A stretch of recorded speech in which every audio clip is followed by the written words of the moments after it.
On this episode, I'm going to talk about the worst things to deal with in the first 30 days of growing your beard. With that said, let's get right into it. What's going on, world? This is your boy B, and welcome to another episode where the truth lives here.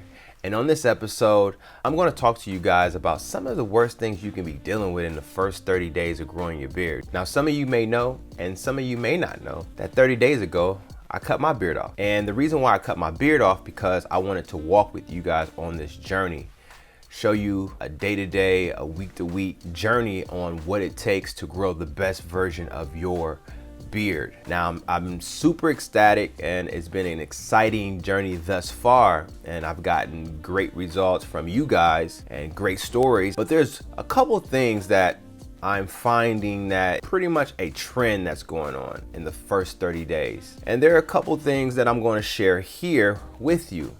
Let's start off with the first thing. Well, the first thing is when you're starting growing your beard, you start getting a sensation. And this sensation is like an irritation.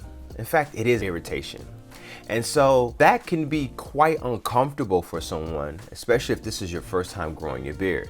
Or just anyone. It doesn't matter if it's your first time or if you have been growing your beard. And this happens because the body senses that what's trying to pierce through the skin, i.e. your hair, that it's a foreign object. So it starts to respond with inflammation and irritation. And this can be quite discomforting. But I share with you how to manage this sensation. But let me talk about the second thing that I'm finding that is trending in the first 30 days of growing your beard is ingrown hairs. Now, this impacts a lot of guys who have curly, kinky hair, where the hair curls right back into the skin and it causes an ingrown. Well, this too is considered a foreign object to your body, so your body responds in an inflammatory way, and that can be annoying and you don't like how it looks. And the third trend that I have observed is guys are experiencing a flaky beard. Now,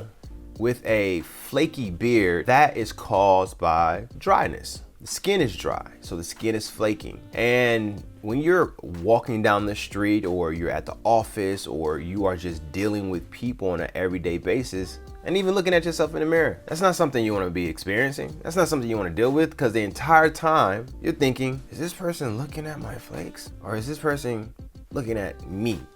And typically, because our beard draws people's eyes to our face, they more than likely could be looking at your flakes, depending on how serious it can be. But don't worry, I will talk to you guys about some solutions and how to manage these particular trends. The first solution that I would recommend is to exfoliate. You want to make sure that you exfoliate 1 to 2 times a week. So you want to do a beard scrub. Now, this beard scrub has multiple benefits, because not only would it take care of the irritation, it'll help you manage that process, right? But it also help you manage the ingrown hairs, and it help you manage the flakes. Another thing that I would supplement that with is doing a beard detox. Now, I've done demonstrations on exfoliating and the beard detox, but this is going to help with extracting pollutants. This is going to be able to extract toxins, chemicals, various things that could contribute to your irritation and to the dryness, the flakiness. Thirdly, I would also recommend that you, in the first 30 days, is get you some beard oil. And that beard oil is going to help with calming the skin down, pending that it has the ingredients to do so. And overall, guys, the skin is very important. It is the soil. It is a priority in growing the best version of your beard. Down in the description, you'll be able to find some of those videos on how to scrub and how to use a beard detox, along with using the beard oil. And please watch our next episode and watch our previous episode. And I'll see you guys soon. You already know, this is your boy B, and I'm out.